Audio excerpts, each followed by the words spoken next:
Welcome to Know What I Mean. My name is Oscar. My name's George. And this week I chose a quote, which was from Winnie the Pooh. And it was actually a really fun one to discuss. Yeah, and I think maybe it is that we got a bit of a sense of Winnie the Pooh while recording.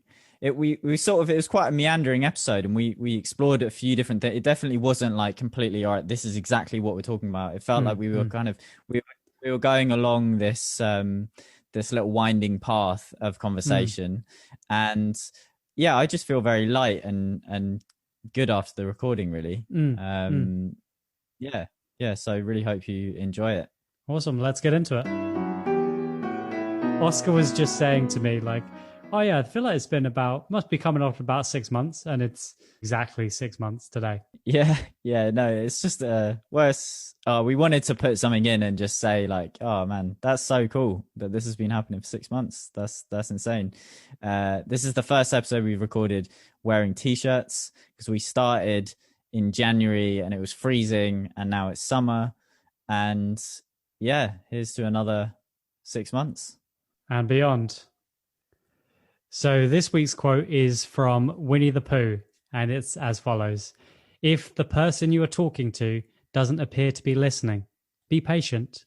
It may simply be that they have a small piece of fluff in their ear. This quote I just love these sort of Winnie the Pooh quotes. There's something kind of very, very funny and playful about them. How they're so silly, but they can also kind of be quite illustrative of something that's kind of hard to explain. You know, they just show it in a nice way.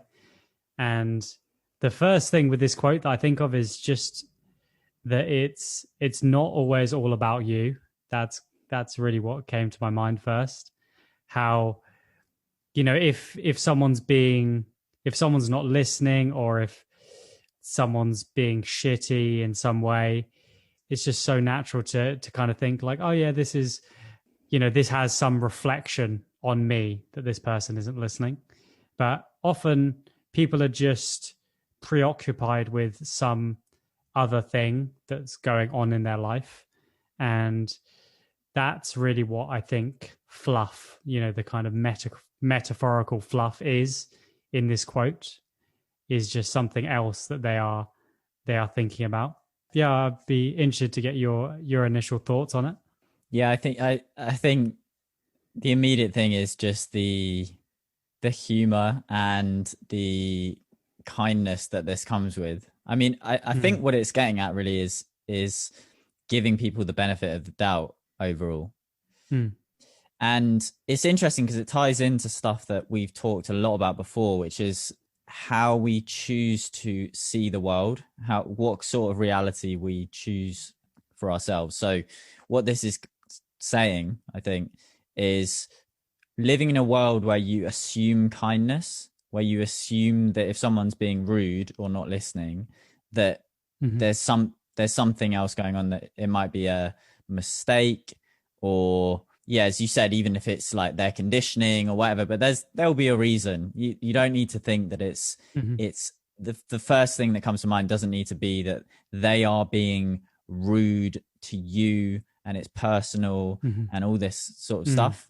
That you can take the perspective of that there are reasons that something's happening, and you can take this perspective of kindness, and that links in with, seeing the world or the world being created by mind. So obviously there are two ways of seeing this. We talked about this last week, but a bus really feels like a great place for these sorts of, a bus is a very human place. I'm on the bus quite a lot, so I often think of that setting. If you go on the bus, you've got a group of teenagers at the back of the bus, and they're being really loud, and they're laughing, and they're being silly, but it is annoying. Like, they are being annoying. And the response, there's two responses. Number one is that you can almost feel a bit threatened by that. Like, they're really dominating this space. I don't want them to notice me. I don't want to be picked on. I don't want this to become a thing. And and kind of work yourself up and build a reality where these people are threatening. And the alternate one, which I think is what is being just being pointed out with this, is assuming that they're having a nice time and they're just being silly, and they might be being too loud, but they're just being teenagers and they're being loud. And that is the fluff in the air. That's assuming kindness. Those two realities, it's the exact same situation. Two realities. One involves a lot of suffering and threat. The other involves a sense of openness and kindness. And they're both assumptions as to what's going on, but one is just it's a lot easier to live in that world, assuming that someone has a piece of fluff in their ear, as opposed to they're just not listening. And in terms of the actual fluff that does get into your ear, because I was thinking this, this can be about yourself. It's a useful quote to also flip, to be like, do I have fluff in my ear? Like, if someone's talking to you, are you elsewhere? Are you thinking about other problems and your to-do list and like other shit you've got to do? Or are you focusing on this person? And the way I think of it is like this fluff naturally builds up throughout your life, the same way, say you have a computer screen, right? And there's loads of stuff going on it. You can keep opening more tabs and have, something that's like on half the screen. And then you're also trying to watch a video or listen to a podcast and listen to music and do social media and be on your phone. And it's like, there's all these things that just build up and they end up detracting away from any one of those experiences. And I feel that the fluff works as a nice metaphor of like all this stuff that just builds up and that's just not relevant for this situation. Where are the things that you can just let go of and just really listen to the person that you're with. So I've been just over this week, actually, I've been really thinking about that, of like trying to think of like, oh, do I have any fluff in my ear at the moment? And just trying to think like, are there things that are kind of stressing me out, that are taking me away from this present moment and from enjoying it and being present, either just with, whatever's around me or the person that I'm around or her, whatever it is. And what have you caught yourself mid interaction and been like, I've got fluff in my ear right now, like, and what's that sort of process look like for you? Has there been any examples from this week? Yeah, there's been, like with my girlfriend, for example, one of the things actually that the fluff can be, I noticed, is just your preconceptions, even about the topic of conversation.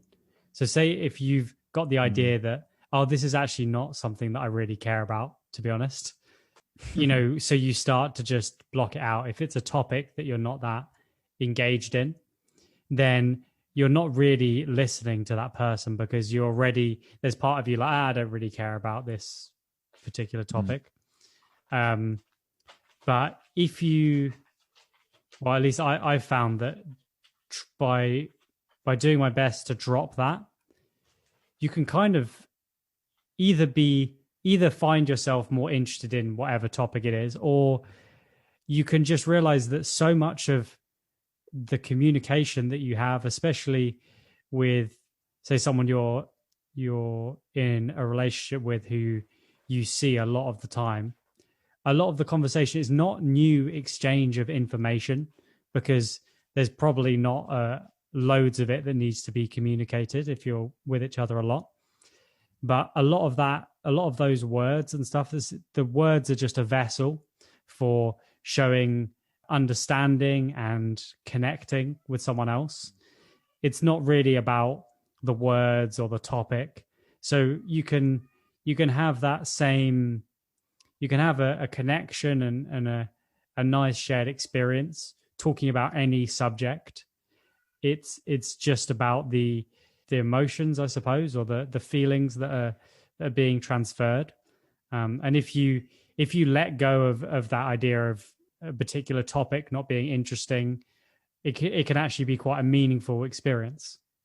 Yeah, I think that. So I guess we're talking here really about if we happen to be the one who doesn't appear to be listening, like what is actually going on in that moment. I relate to what you're saying. I think it is an interesting one to reflect on, really, because I think particularly now with the level of distraction, I mean, it is just unbelievable. I really am so aware of how addicted. I think I've become more addicted to technology over COVID because of my constant access in a way that wasn't so much before. And that has really trained me to be quite well, to be elsewhere quite a lot of the time. And I notice, I get it a lot through recording these episodes, really. The mind will drift a little bit, and then because I'm aware of the situation and the fact that, well, actually I know that the most meaningful conversations that we have are when there is a deeper listening going on. Then it's my process with that is really sitting here clocking that I've become distracted by something, or I'm thinking about what I'm going to say, or my notes or something, which is the most likely thing.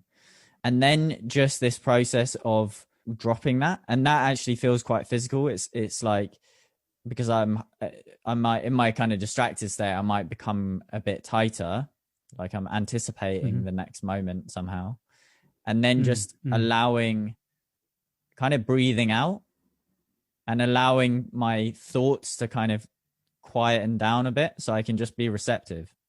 Because that is, that kind of receptivity is so, that is it. That is what listening is receptivity. So I'm quite interested in how recognizably different it is to be listening without fluff in my ears. I remember you saying recently, actually, that you were feeling, I think it might have been, we were chatting after the last episode, and you were saying that you just felt like quite overwhelmed by just loads of stimulation and different things that you were thinking of, and that you kind of just needed to shut it off for a while. Could you just speak a little bit about that, and like what made you get to that point and what you did to remedy it? Yeah, so I think that was last Saturday, and I'm just in the process of going freelance, and I'm very aware of, I've basically almost working full time and then doing a lot of stuff after work. Yeah, lots and lots of different things. And it feels like there's a kind of endless amount of different things that I can be doing to prepare for going freelance. And part of that is definitely getting, just overstimulated with a sense of the kind of task list is endless, and also that I am very distracted or kind of addicted to technology, and my spiritual practice has kind of taken the back seat in a way as I'm sort of anticipating this transition. And I think primarily it's just spending far too much time almost solely in thought and not really having any breaks. I listened today to a podcast and it really was saying that moments of meaning and moments of depth, if you really clock them, tend to be moments where thought has died down in some way. You're seeing beauty, you're really connecting, you're really deeply listening to someone. In those moments, you're not going to be like totally fixated on thought. It will be something deeper, something more in the body. And I think, building up to this Saturday, it's definitely just in thought a lot of the time. And it got to the point where I was feeling quite anxious and I couldn't actually pinpoint what it was that I was feeling anxious about. And that's quite unusual. At least I tend to have an idea, whether it's I didn't sleep enough, or I was drinking last night, or I am stressed about this particular thing. But on this Saturday, I couldn't work out why it was, other than a general sense of overstimulation and like too much. So that was a bit of a wake up call, really. It was just like, okay, well, if I don't even know what I'm anxious about, then it's gone too far. Yeah. And like, obviously there's enough momentum with the anxiety that it's kind of running itself to a degree. And and then I was just like, all right, next 2 hours I'm just switching my phone off. I'm just literally like, I mean, I just put some music on and I danced around my room, did some meditation, I did some sort of visioning stuff, I did some writing, just like very wholesome stuff, and just felt totally different afterwards, I guess, because I allowed myself to reconnect with something deeper than thought, and deeper than just being very top heavy and in my mind. Yeah, and that has actually led me to what I'm keen to do when I go freelance, is set aside a few hours on a Monday morning to have my phone off and just do that. Basically spend maybe 3-4 hours or something like that, just like, all right, this is my time, I'm going to do yoga, I'm going to meditate, I'm going to go for a walk. And that feels like a very practical thing to do to break the momentum of overstimulation. Yeah, that's nice, because it does feel like it is a, you know, like cleaning, like it's just this thing that can build up, and it's through, there's maybe certain activities or certain ways you're living your life where the fluff might build up more quickly. You know, like at the moment you're in a more, I guess, you're in quite a full-on transition sort of phase of your life, which involves a lot of working and a lot of thinking and a lot of, you know, uncertainties, or trying to work out how things are going to be in the future. And with something like that, you're gonna gather that fluff and that dust much more quickly. Whereas if you're living, you know, you've got more of a solid routine and you're living a little bit more peacefully in general, then, you know, it's not going to build up as quickly. But it's still just something that's naturally gonna arise and build up. And it's interesting to notice where is the level that it becomes conscious and you decide to do the dusting and get rid of this and clear that out, so that you've got space to really, you know, enjoy your life and not be bogged down by all this extra stuff. It's interesting to notice that about yourself. You know, where is the point? How crazy do things need to get for me to have a break? And when things get fluffy like that, you can just that is a time where you can move into addiction or something like that. Like I've done it where, you know, my final year of university, where I had the 90-hour week where I played like 90 hours of RuneScape, and didn't do any uni work in my final year. It's just something that doesn't really deal with it. It's like sweeping it under the carpet or whatever. It's still there, but it's just, you're just saying, I can't deal with that. I can't be asked to clean it up. I'm not going to do it. So I think it's really nice to maybe to build in these things, or to, I think naturally as you get older, you start to get better at knowing what things help you. And usually it's probably fairly similar things, like, you know, if like listening to music, meditation, writing, you know, those are things that are useful for me as well if I'm feeling overwhelmed. And just I think that's such a powerful skill to learn and to cultivate, to just notice when things are getting too much, and to know what are the best ways for you to just let that go.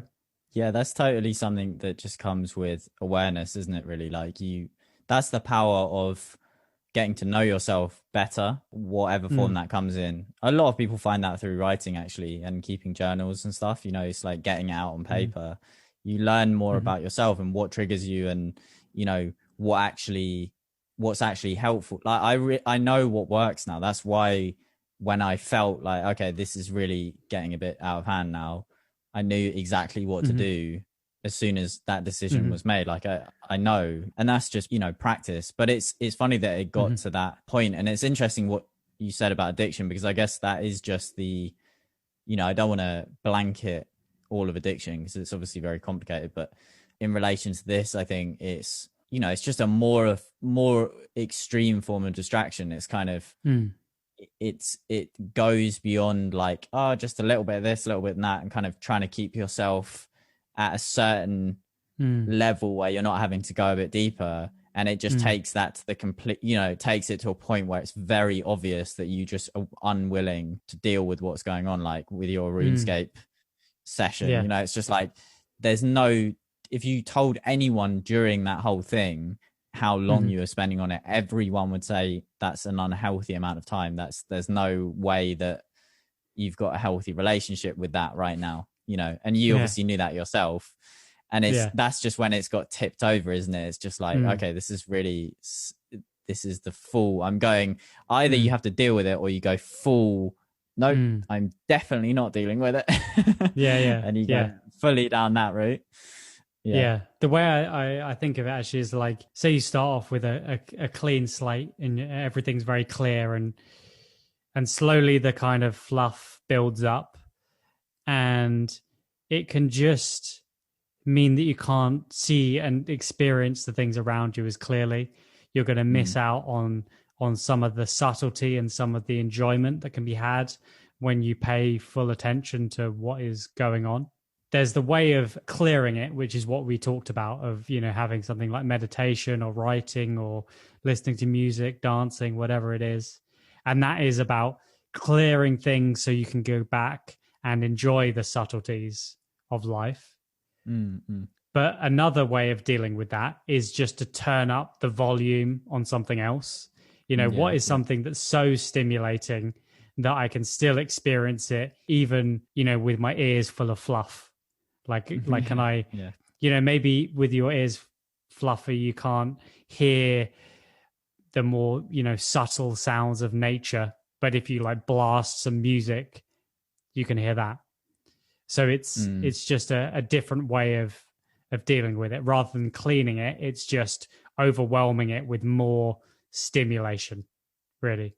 I think it's important to enjoy the subtleties, and I think that really is the key. Is just when your mind is very clear, the amount of subtlety and enjoyment you can get from something like looking at your coffee mug, like that can be a really beautiful, meaningful experience. Or to make it even better, you can sip from your coffee cup as well and feel the warmth of the cup and watch the steam, and as you stir it, see how the little bubbles form and twist and join into one another.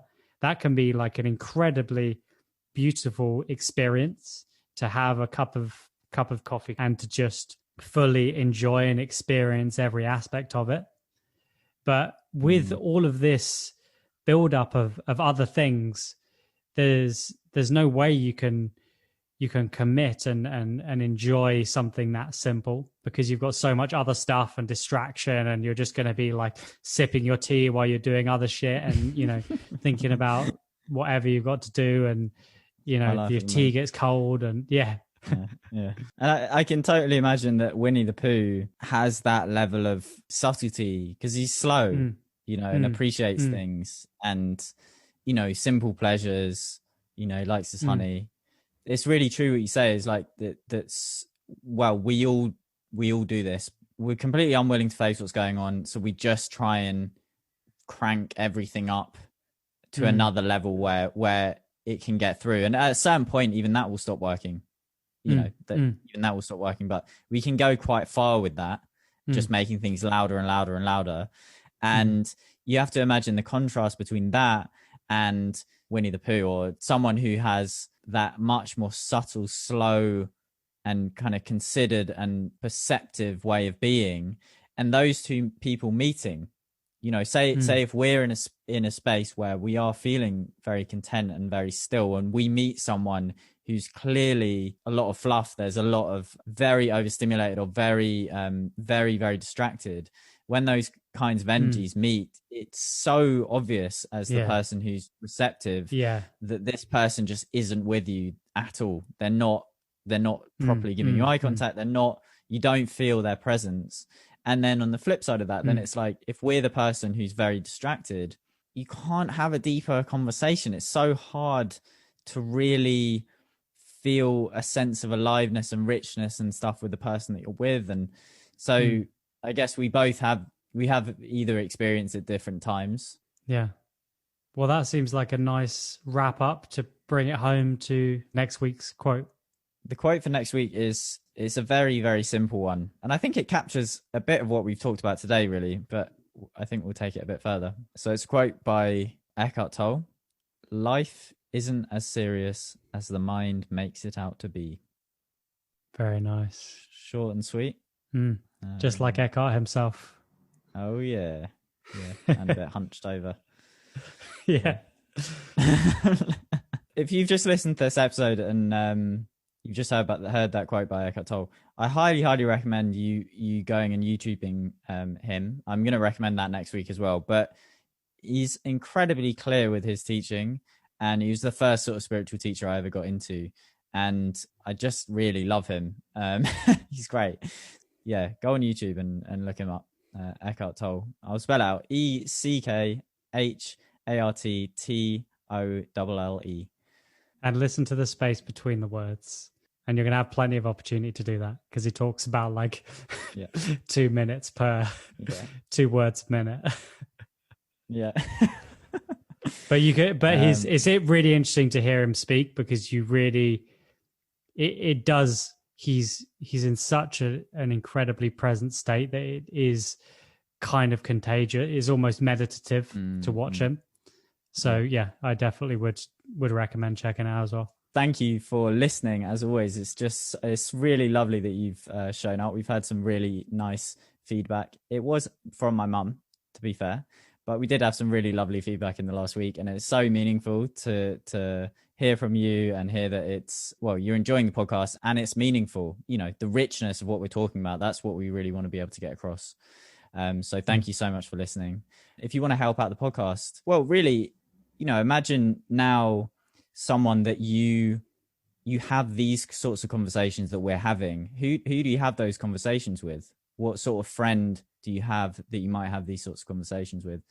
And it would just be lovely if you could think of them and share an episode with them. We're growing this organically, and yeah, that just means that you as the listener just share when you feel moved to do that, and that would be super helpful. And if you wanted to buy us a coffee, we've got a link to our coffee account in the description of this episode. Thanks for listening, and we'll see you next week. Peace.